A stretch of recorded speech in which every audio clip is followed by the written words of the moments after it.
This was the first opportunity for ministers to react to the Commission's proposal. Let me take this opportunity to say that we are happy that the Commission proposal is now on the table. It is a solid basis for the important discussions ahead. The Danish Presidency sees it as a key task to ensure political momentum on the next MFF. The next MFF must deliver on challenges we are faced with now and the years ahead, not those of the past.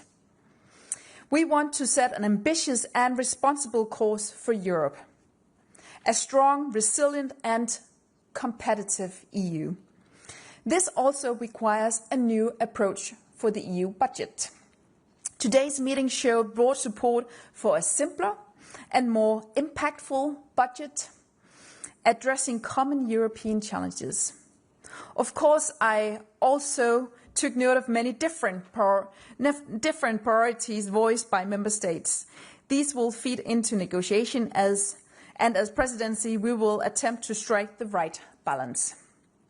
All in all, this General Affairs Council has been a good start, and I look forward to continuing the work in the coming month. We also exchange views on the Commission's idea of introducing national plans for the allocation of EU funds across cohesion, agriculture and migration. These discussions will now continue in the respective negotiation tracks. The proposal to establish a new competitiveness fund by merging existing programs for innovation, research and digital also attract interest.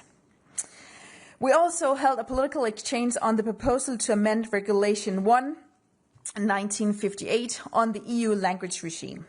This is a sensitive and symbolic matter, and the Danish Presidency will handle the issue in close and respectful dialogue with all member states. Under AOB, I informed the Council about our plans for handling the simplification agenda during the Danish Presidency. We see simplification as a strategic tool to make the EU more effective and accessible. Simplification is about making the EU more effective, more transparent and easier to navigate for citizens, businesses and administrations alike. All in all, I have had a very good start for the Danish Presidency with the General Affairs Council, and I look very much forward to continuing the work in the coming month. Thank you. And now... Thank you, Minister. Commissioner, please. Thank you. Let me start by confirming words of dear Minister. It was a very good start of the presidency. And I should even add to the list of the achievements of today also the decision on the sanctions. And that is indeed something that everyone present in the room applauded once we found out an agreement on this issue was found. Now, when it comes to today's Council, as you have said, Madam Minister, we discussed about the simplification. For me, this was an opportunity to reconfirm that the Commission is going, each and every Commissioner is going to work on that agenda, that each and every Commissioner will be ready by the end of September to report to Council formations, to the committees in the European Parliament on what has been achieved, but also what are the plans. I have also stressed that the simplification agenda, it is a truly interinstitutional agenda. So we need to work hand in hand. Commission with the Council, Commission with the Parliament, and Parliament with the Council. And that is the precondition for the success and for the achievements on the ground. The objective is very clear. We need to make life of Europeans, European companies easier, simpler, and we need to reduce burden on our economies. 6 packages presented up until now, the so-called omnibuses, they, according to our estimates, could allow to save around 8 billion euros. And then the MFF. It was indeed, I think, the main dish on our menu for today's GEC Council. I said so in the room, and I can repeat it. I believe it was a very constructive discussion.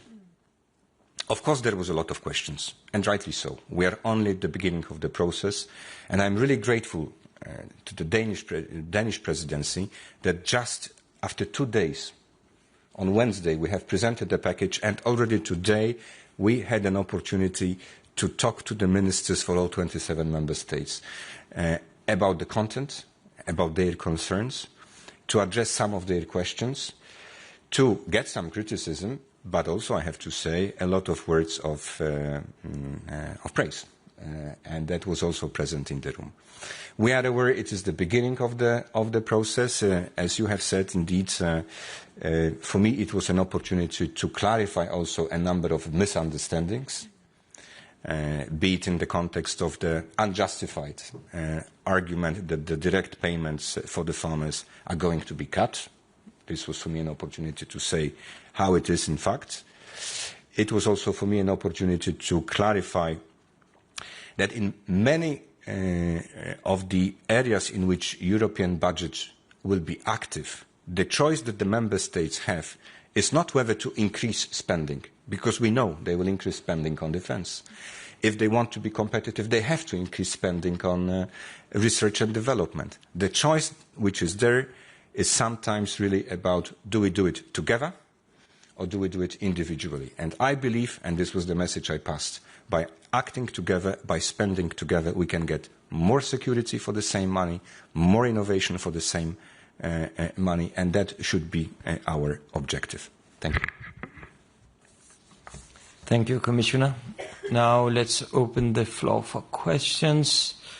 Please start by stating your name and the media that you represent. Also, I have to say that ministers have other obligations, so please limit yourself to one question. Thank you. I think we'll start by Euronews. Hello, Jorge Liboreiro with Euronews. One question for each. For the minister, I know that this is the initial part of the discussions that the Danish presidency will steer, but have you already identified the main point of contention in this process? Is it the size of the budget? Is it the own resources? Is it the national plans? Where do you think the main energy will be on?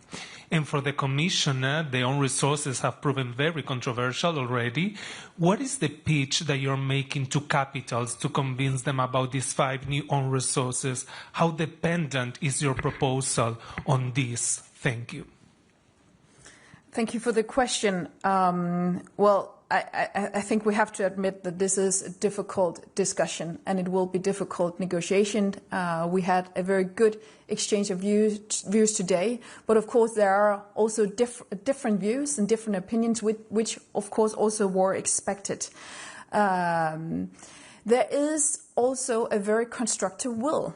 And I am very positive, and of course it is long negotiation, but there is a very constructive will, because Europe is in a crucial time, and it seemed to me that we are all very well aware of that. The state of play for Europe is different. We need a stronger Europe. We need to be more ambitious, and I think that is something we can agree to, that Europe have to be able to deliver more, to respond to more of the challenges that we are faced with. We, as a Danish presidency, we aim for a quite intensive working schedule on the program. We hope to be able to reach the first negotiation box in the fall, so this will be a talk that we will continue when we meet again. And from my side, my pitch was the following. Let's first analyze calmly, together, what has been proposed, including on the own resources, and only then, after the analysis, we can make up our minds.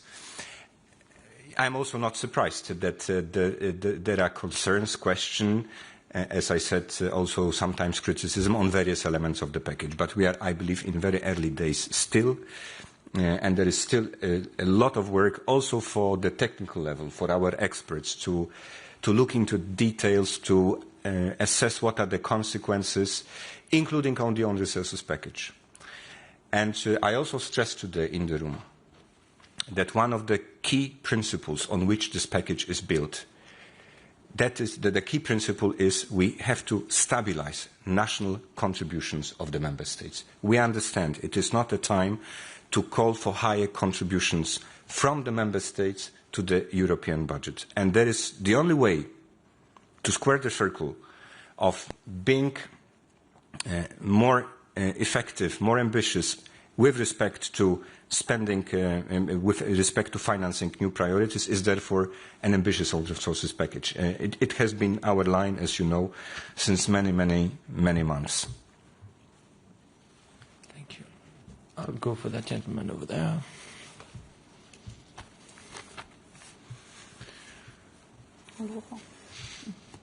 Yes, Ole Ryborg, Danish National Radio and Television.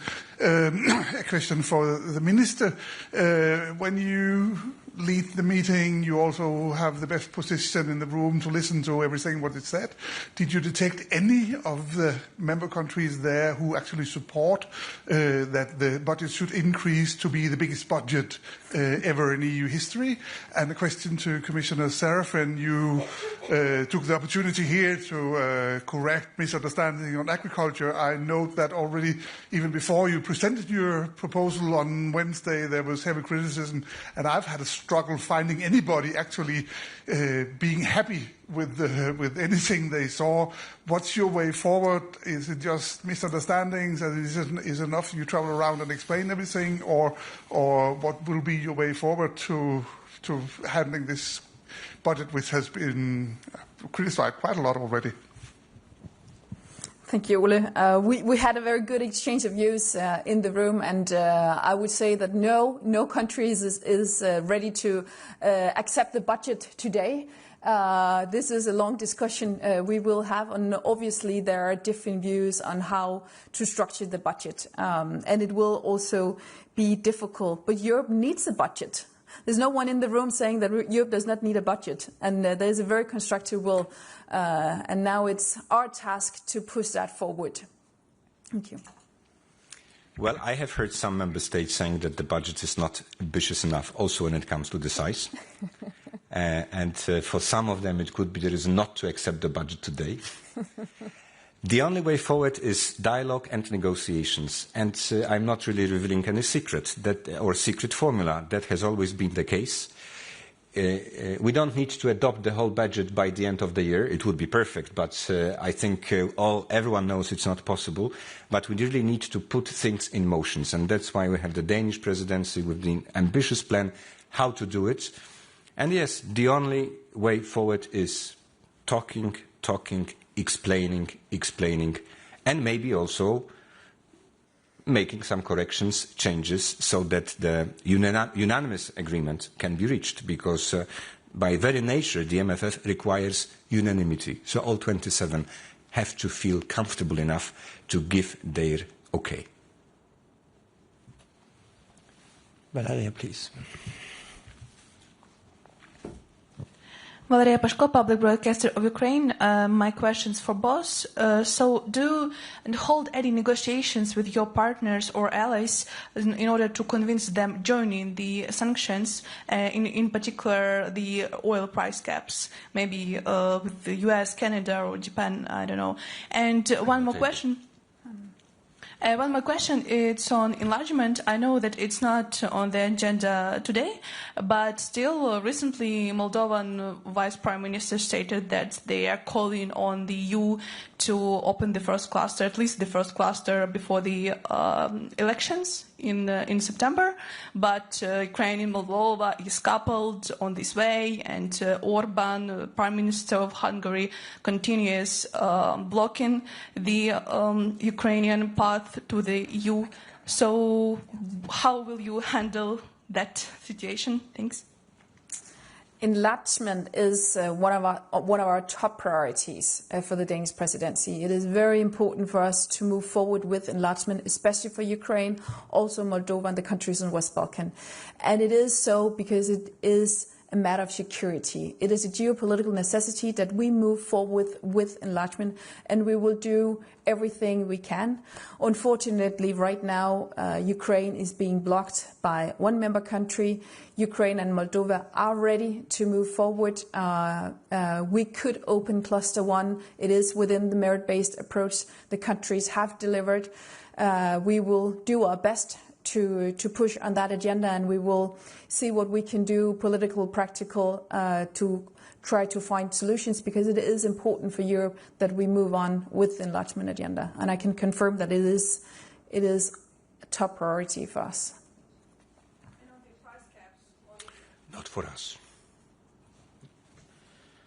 We will have time for one last question, but a quick one. Please, Anna, please. Hi, Ana Bu from La Vanguardia. A question on the Spanish language point to the minister, please. I wanted to know how did you see the mood in the room? Did you see any changes in comparison from the last meeting in May? And did you see any advances on the proposal? Thank you. Well, there still remain many concerns on the item on the Spanish language, concerns due to budgetary concerns and also legally concerns. We had the Council Legal Services to explain the situation, and it is clear that there still remain judicially concerns, and we will continue the work in the Council. Yes, thank you so much. And by this, we conclude the press conference. Sorry, but the Minister has to run. Thank you so much. Thanks.